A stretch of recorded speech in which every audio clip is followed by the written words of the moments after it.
বিসমিল্লাহির রহমানির রহিম।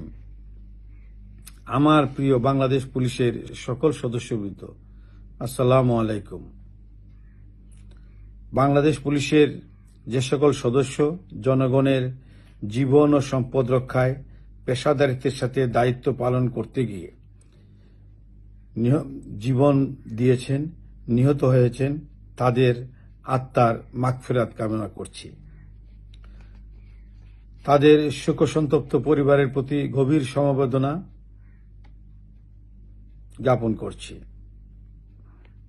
এবং আহত অবস্থায় বিভিন্ন স্থানে যারা চিকিৎসাধীন আছেন তাদের সকল প্রকার চিকিৎসার ব্যবস্থা নিশ্চিত করা হবে।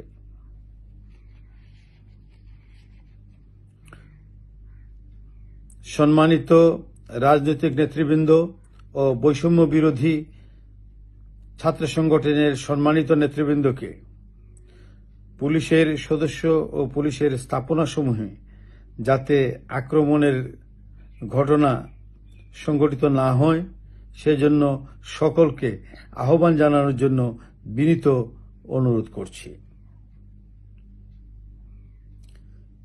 সেই সাথে পুলিশের স্থাপনাসমূহের নিরাপত্তা ও পুলিশের নিরাপত্তা নিশ্চিতকল্পে দেশপ্রেমিক সেনাবাহিনী আমাদের অহর্নিশ সহযোগিতা করে যাচ্ছেন।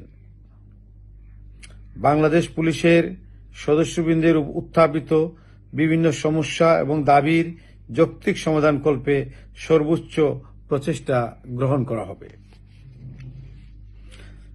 বাংলাদেশ পুলিশের সকল সদস্যকে দৃঢ় মনোবল নিয়ে ধৈর্য সহকারে নিজের নিরাপত্তা বজায় রেখে দায়িত্ব পালনের জন্য বিশেষভাবে অনুরোধ করছি। আশা করছি সকলের সহযোগিতায় দ্রুতই পরিস্থিতি স্বাভাবিক হয়ে উঠবে। আল্লাহ আমাদের সহায় হন। আমিন।